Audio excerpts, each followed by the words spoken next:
Salam keadilan. Para pencinta keadilan di Indonesia, kita mendapatkan kabar bahwa hari Senin tanggal 16 Desember 2024 pukul 13.00 akan ada press conference oleh Mahkamah Agung terkait dengan putusan peninjauan kembali kasus Vina dan Eki. Kami belum mendapatkan kabar press conference ini apakah terkait dengan keputusan terhadap 8 terpidana, karena kita tahu bahwa PK kepada 8 terpidana ini terbagi dalam beberapa berkas.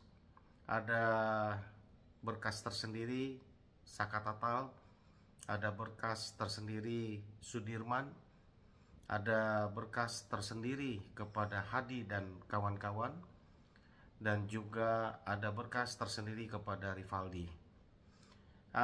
Saya tidak tahu press conference pada hari Senin 16 Desember 2024 oleh Mahkamah Agung ini adalah menyangkut putusan PK terhadap permohonan kami dari 4 permohonan PK yang diajukan oleh 8 terpidana. Ya, 7 terpidana adalah kami kuasa hukumnya kecuali Saka Tatal. Ya.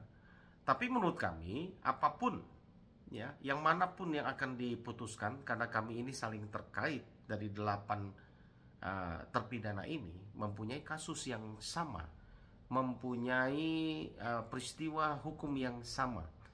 Sama-sama mereka didakwa membunuh berencana terhadap Eki dan Vina pada 27 Agustus 2016 yang lalu di Cirebon. Yang kami yakini para 8 pemohon PK, yang 7 terpidana masih ditahan di lapas Kesambi Cirebon dengan status sebagai hukuman seumur hidup. Artinya mereka tidak akan pernah bebas kalau pemohonan peninjauan kembali ini tidak dikabulkan. Apapun hasilnya, kami percaya Mahkamah Agung masih memiliki integritas untuk menegakkan keadilan. Kami selaku kuasa hukum dari 7 terpidana bukan untuk mencari siapa yang menang, siapa yang kalah. Dalam hal ini tidak ada yang dimenangkan, tidak ada yang dikalahkan.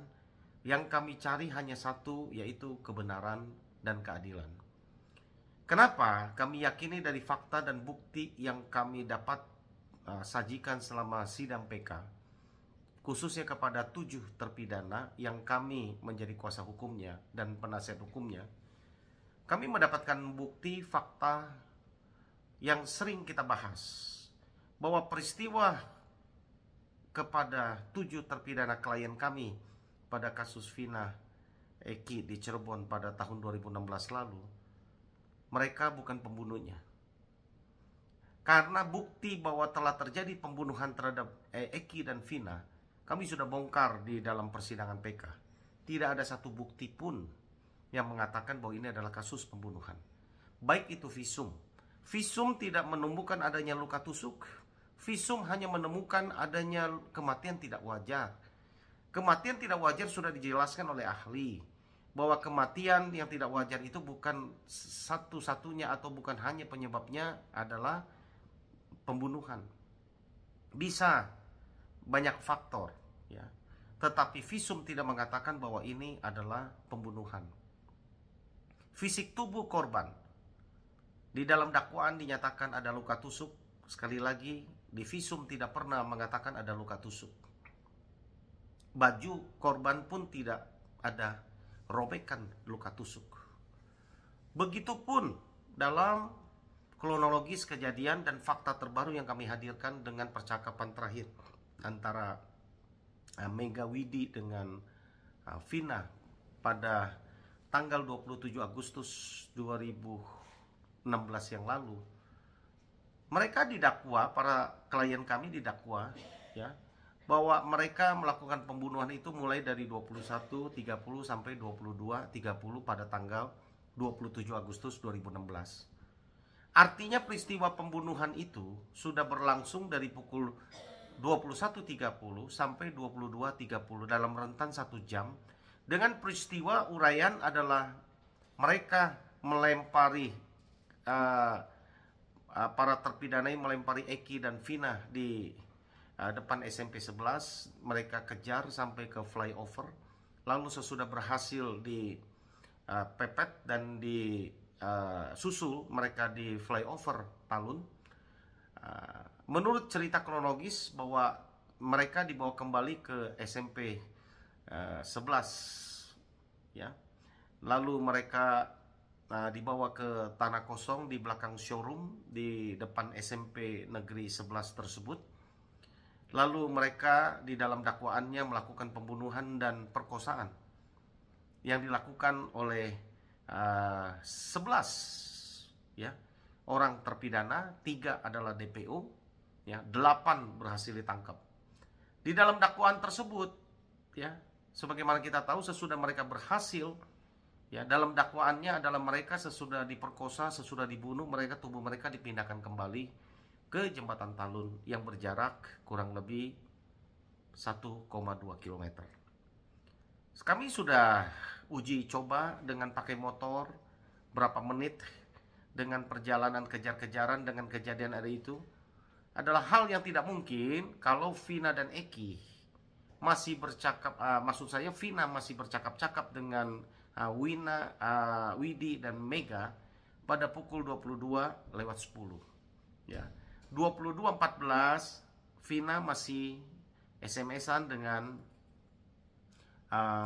Widi, ya. Lalu pada pukul 22:30, hanya jarak 16 menit dari komunikasi terakhir, ya, tubuh mereka sudah ditemukan dan sudah ada polisi di TKP. Hanya jarak 15 menit dengan rangkaian cerita yang didakwakan sama mereka, menurut kami bukan sesuatu yang masuk akal. Bagi orang yang punya akal sehat, itu adalah bukti fakta yang tidak bisa dibantah. Hanya jarak 15 menit dengan rangkaian cerita yang didakwakan sama mereka, menurut kami bukan sesuatu yang masuk akal. Bagi orang yang punya akal sehat, itu adalah bukti fakta yang tidak bisa dibantah. Kita tidak berandai-andai apakah itu peristiwa kecelakaan atau bukan. Apalagi fakta menyatakan, kami bisa menghadirkan bahwa ada saksi-saksi yang melihat bahwa peristiwa ini adalah peristiwa kecelakaan. Ya, saksi itu menjelaskan secara jelas kronologis, ya, bagaimana terjadinya kecelakaan tersebut, apa yang mereka alami, bagaimana kondisinya, dan semua fakta yang disampaikan oleh para saksi yang melihat bahwa ini ada kecelakaan sudah kami uji. Di depan persidangan pun kami sudah hadirkan. Dan bila mana kita cocokkan dengan hasil visum, kerusakan motor dan yang lain, dan juga jeda waktu yang tadi yang kurang lebih 15 menit, ya, dari percakapan terakhir Vina, maka itu adalah yang paling logis bahwa peristiwa tersebut adalah bukan pembunuhan. Kenapa kami katakan dari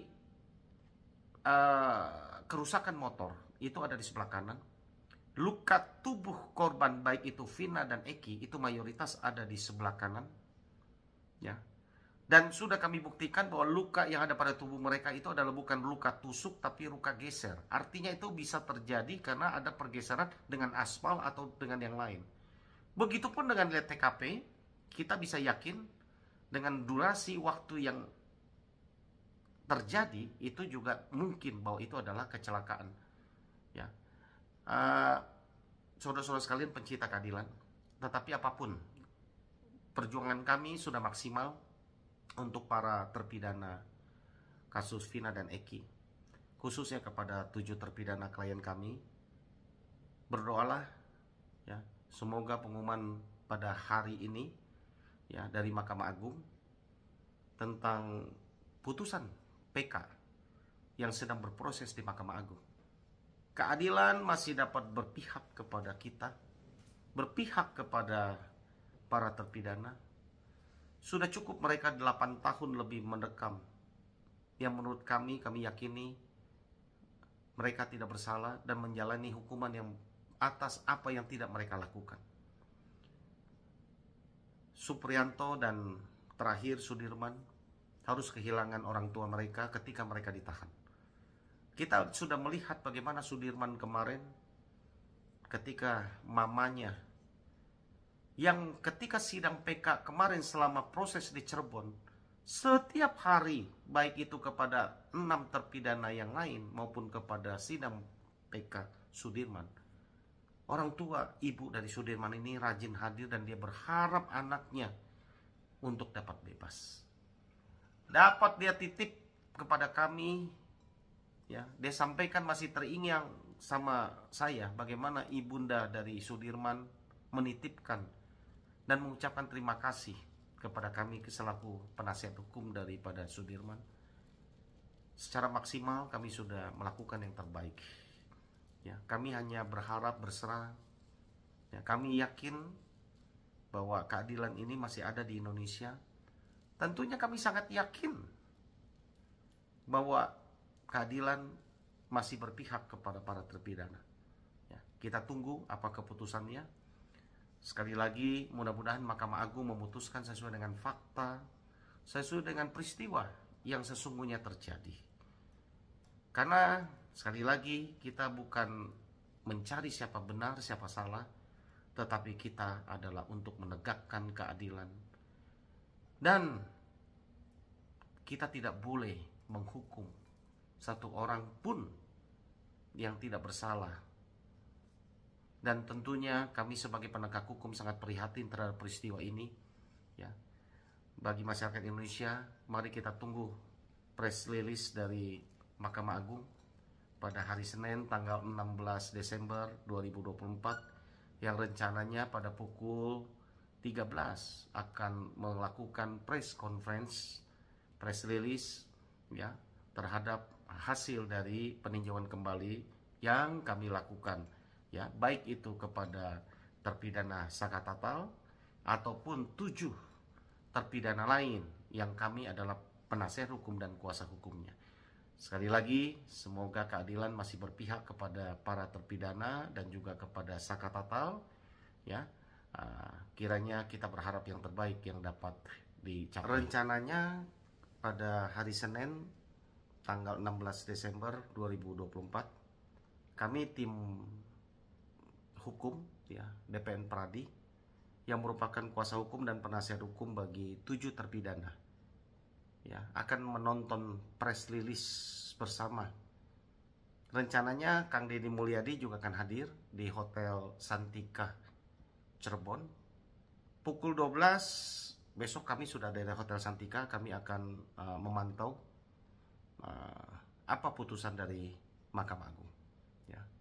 Sekali lagi kami berharap putusan yang terbaik yang dapat Mahkamah Agung sampaikan dan keadilan dapat ditegakkan khususnya bagi 7 terpidana dan juga Saka Tatal, ya.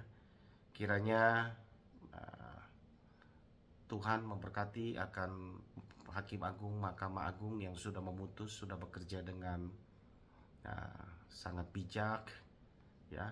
Moga-moga sekali lagi kami berharap bahwa keputusan yang terbaik sesuai dengan fakta yang dihadirkan dalam persidangan, ya. Kita akan lihat besok bersama-sama. Kami akan berkumpul di Hotel Santika Cirebon, ya, pukul 12.00. Kami bersama tim kuasa hukum akan menonton, memantau press release dari Mahkamah Agung terkait dengan pengumuman, ya, putusan peninjauan kembali yang kami sudah lakukan, ya. Apakah dari 4 berkas itu baru 1 yang diumumkan? Apapun kami akan tunggu, kami akan sikapi nanti, ya, keputusan-keputusan yang akan diambil. Demikian dan salam keadilan.